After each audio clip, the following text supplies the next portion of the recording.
Thanks for tuning in today. I'm Dr. Nick, the Incrementalist. Join me as I seek out the small incremental changes being applied in other industries that we can learn from and that can be applied in healthcare.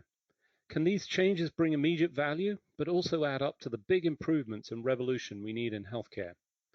Come along with me to explore the possibilities. My innovative guests from around the globe have used small incremental improvements to achieve their moonshot. And today I'm delighted to be joined by Dr. Margaret Lozovatsky. She is the Chief Health Informatics Officer at Novant. Margaret, thanks for joining me today. Thank you for having me. So, as I do with all my guests, I think it's important to understand a little bit of background. You're a physician, but not a purely clinical physician. You have a whole host of other skills and talents. Tell us a little bit about your journey to get to this point, both as a clinician, but also as an informatics professional. Absolutely. Happy to do so. I started my career in Madison, Wisconsin in medical school. Before that, I had completed a computer science degree. And when I went to medical school, it was the time when all the electronic medical records were getting implemented.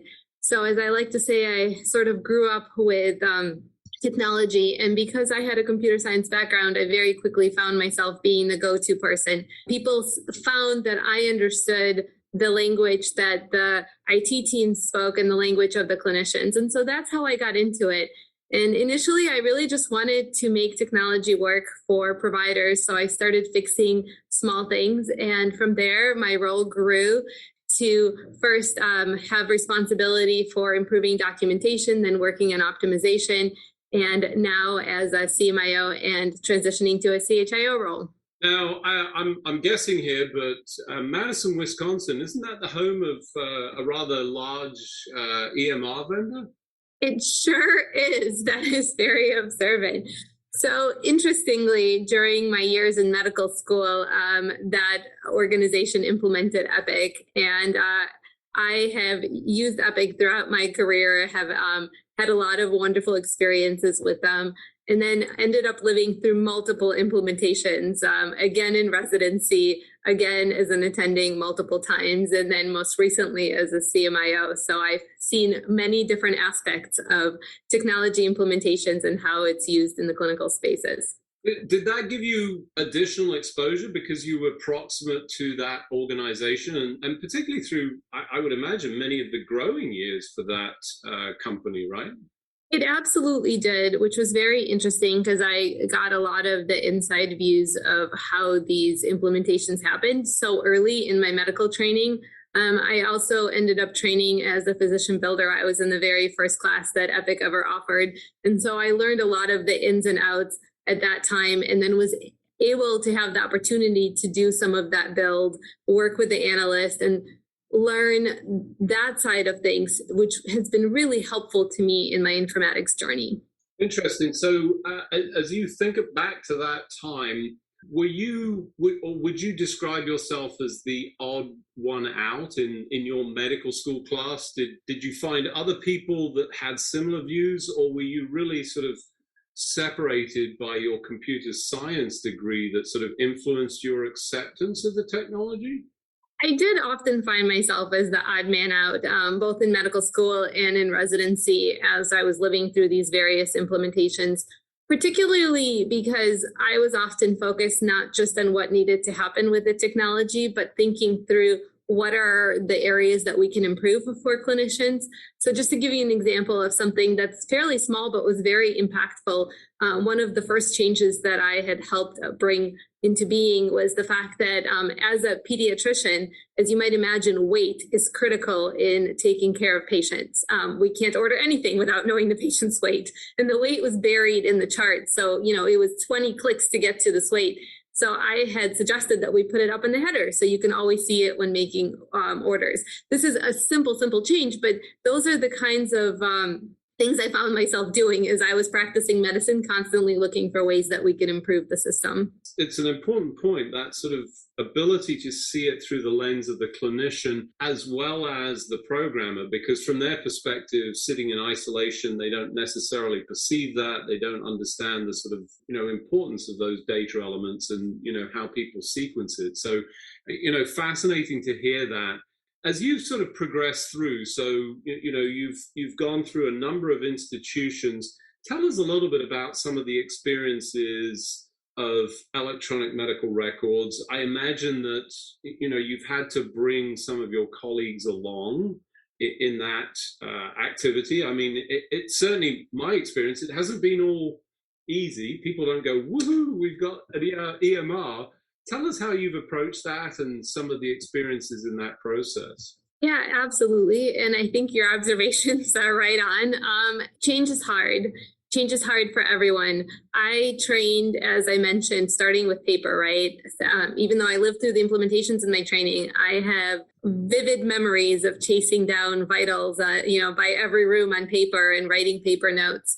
And so I think that this was a huge mindset change for clinicians.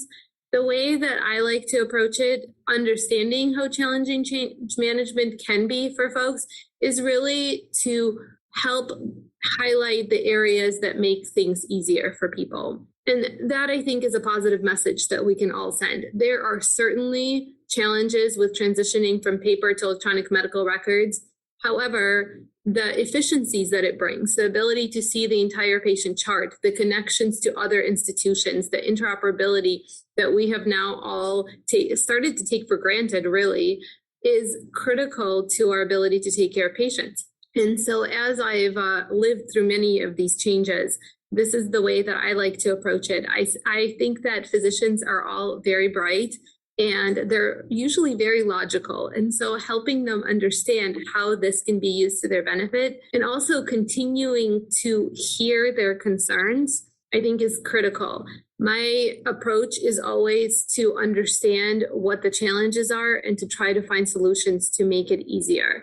No matter how much effort we put into streamlining the EHRs, there are always things that can be improved. And so I continue to see patients myself so that I can experience it firsthand. And I also like to round as often as possible and talk to the clinicians at the bedside so that we can continue to iterate and to optimize. So as you look back, I mean, one of the things that always strikes me about the electronic medical record is that we took the paper chart and said, let's replicate that. And that for me was a core failure. I think it was a missed opportunity. We could have rethought it, but that's not unusual. I mean, it was the same in the Industrial Revolution when they introduced motors. They put the motors at the end of pulleys, although they didn't need to. Lots of history. So it's not unusual that medicine did that. As you look back, what do you think we could have done better at the outset that would have helped in this process? Is it user interface? Is it the sort of data capture? Where did we miss opportunities in the early days, do you think? Oh, great question. I talk about this all the time. So I think there's a couple aspects of this that now that we look back, we really should have thought about. I like to compare the transition from paper to the EHR to the transition from a computer screen to an iPhone. You would never take the same website and put it on an iPhone the way that it is on the computer, right? Because you need a different user interface. What we try to do is we try to take paper and put it into the computer. And that is an obvious failure on everyone's part because people weren't thinking far enough ahead to understand that the data needs to be stored differently. And so I look at the EHR like a filing cabinet, right? So there are different areas where information needs to be stored and it needs to be put in the correct place so that it can later be retrieved, which was not the same in a paper record where you had your daily note and everything was in there. That's how you communicated. Now you have all these different pieces. You have the history, the problem list, the medications, and everything needs to be stored in an appropriate setting. And so that, I think, was part of what was missed early on that we're still trying to catch up on and educate clinicians on how to document in a way that is logical. The other piece that I think was a miss for everyone is understanding that as we start to use the electronic medical record, we have this amazing opportunity to collect data in a way that we never did before. And we really needed, in my opinion, to be a little bit more proactive in understanding that what you put in is what you get out. So if you're not thinking about the workflow from the onset and putting data into logical areas that can later be retrieved and thinking about discrete documentation, we're not going to be able to benefit from this amazing tool that we have. So one of the pushbacks I get, and I've spent a lot of time in the speech industry, natural language processing, the capacity to sort of take what is unstructured data and turn it into structured, or at least extract it. And in fact, at the most extreme end, there are some folks that would say, we don't need to structure anything because we have the capacity to find appropriate pieces of information with advanced search capabilities and the ability to tease out meaning, something that our brains do. I don't want to say naturally, we do learn it, but we're pretty good at that. Computer systems certainly used not to be, but they've gotten better. Do you think that need for structuring is still as important as it was back then when we didn't have those capabilities? That's a really good question.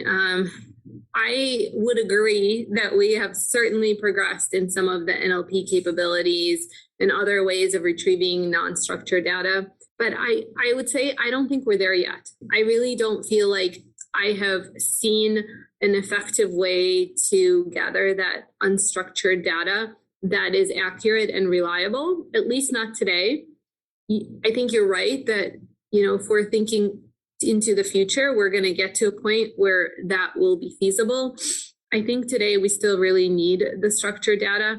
Part of the challenge with medical narrative is the context matters. So it goes way beyond looking for certain words. It's really looking at the context and the tone. And so much of it is so challenging to translate into information. So we gather the data, right? But we need it to become information and we need it to be actionable. And today, I think we still need to rely on discrete data for that. And fair comment. I mean, here's somebody sort of promoting NLP and saying we don't need structure, but I'm full of structure around here. I still have files on my computer system. I focus on all of that because that's partly the way my mind works. So I think you're right. I just hope that at some point we don't. I've heard, almost forever that, we won't need to structure things. You can just dump everything in and you can always find it. I find that it's never a data problem. It's always a search problem. So, I agree with you.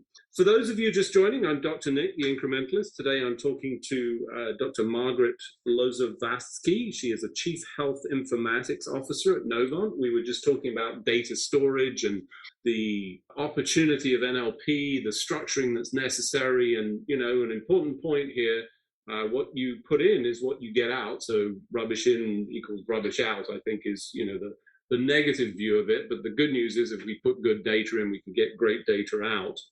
As we sort of fast forward, we've gone through an incredible sort of change, innovation as a result of the pandemic. It's impacted everybody. It's hard not to sort of bring that up on an ongoing basis. And in the case of the health system, Novant was quite well prepared, right? You were positioned in a good circumstance to be able to, I don't want to say pivot. It wasn't really a pivot. It was just, flexing alternatives. Tell us a little bit about both the preparation and, some of the solutions that you have in place.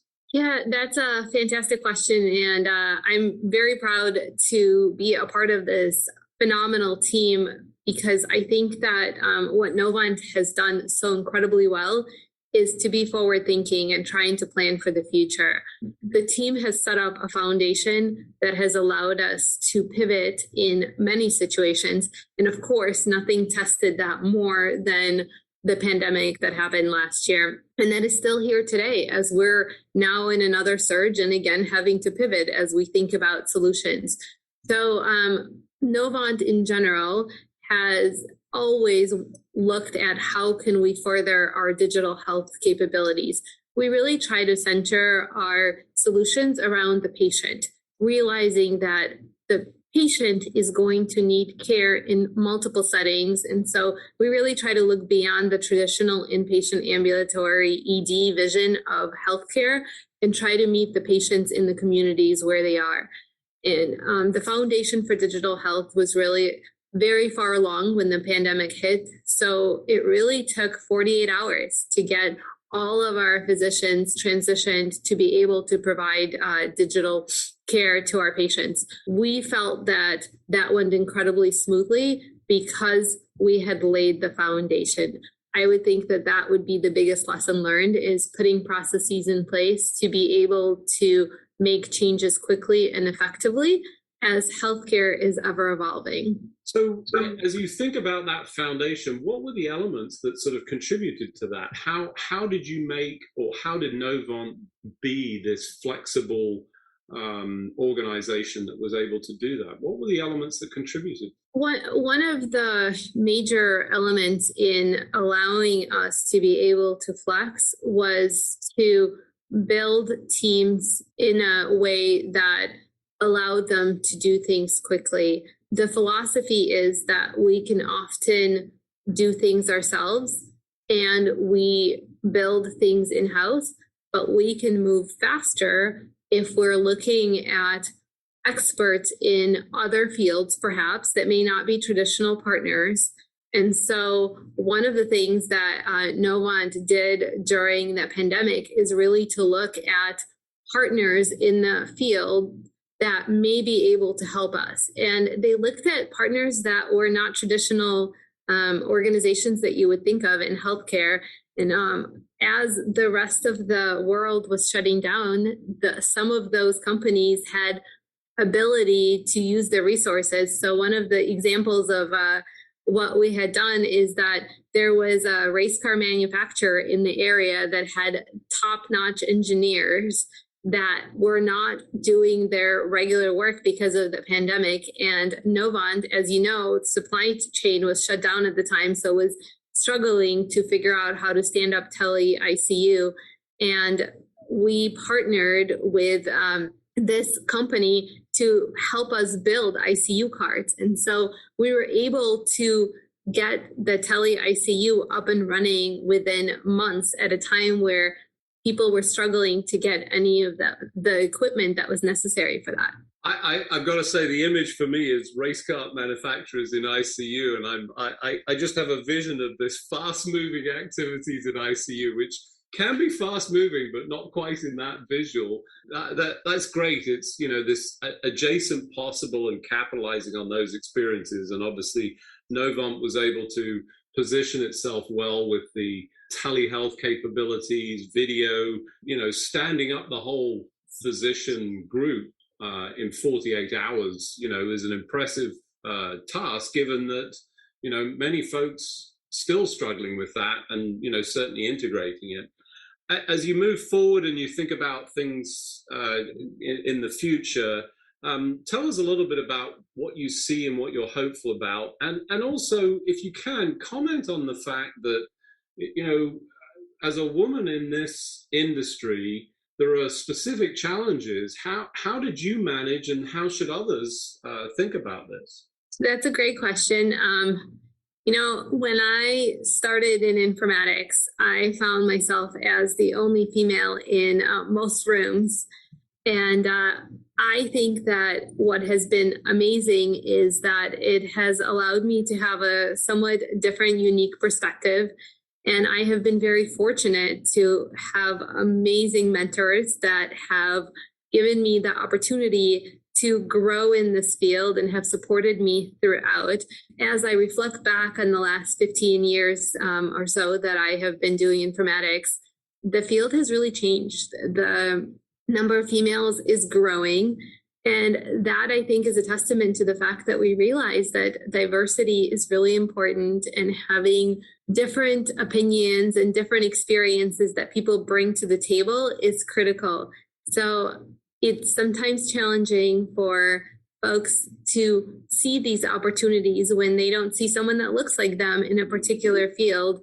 And it's important for all of us to continue to sponsor and mentor young physicians and help them, if they have an interest in this field, to grow their skills and expertise. There's a lot of wonderful opportunities. When I started in informatics, really, we were at the elbow support, right? We were folks that help people use the computer and show them which button to push. The role of the informatician and now the CMIO, CHIO continues to evolve, and it has grown to really not only be a recognized specialty, which is fantastic. So there's now a board certification, which I have been fortunate enough to obtain, but it's now even got subspecialties within it. So people are looking at population health and digital health and all of these different areas.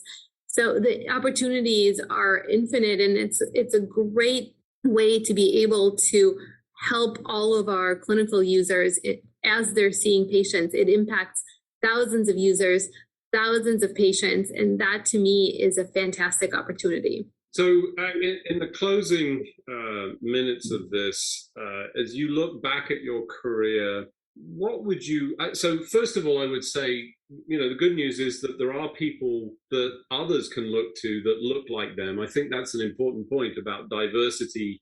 If you don't see somebody like you, you're less likely to enter it. Hopefully that's getting better, still not good enough, but improved. So there's that. It sounds like mentors are a big part of this. What advice would you give yourself, many years back to sort of help navigate that? Because I imagine it's not been a smooth process and there have been challenges.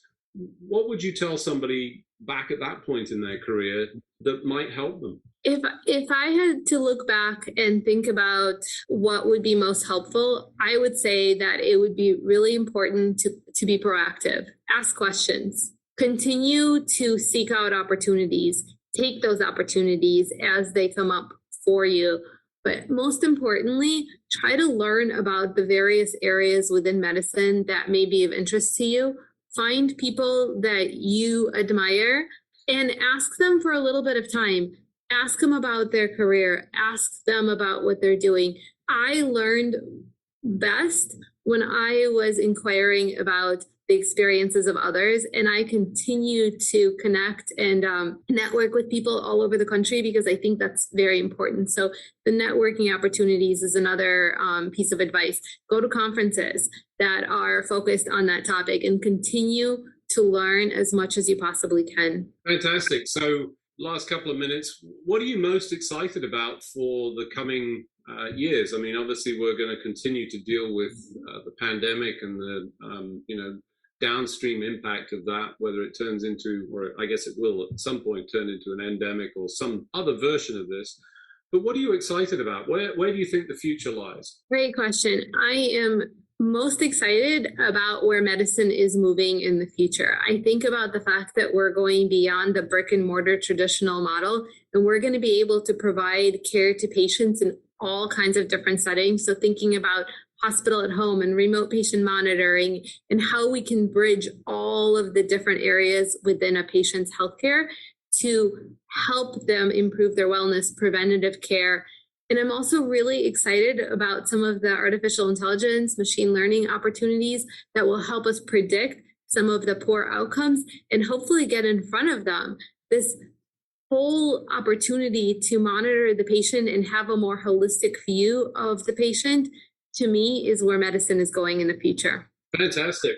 Well, unfortunately, as is always the case, we've run out of time. It's been great to catch up with you. I appreciate both all the work and the trailblazing that you've done and sharing some of those experiences. Really enjoyed the conversation. Margaret, thanks for joining me today.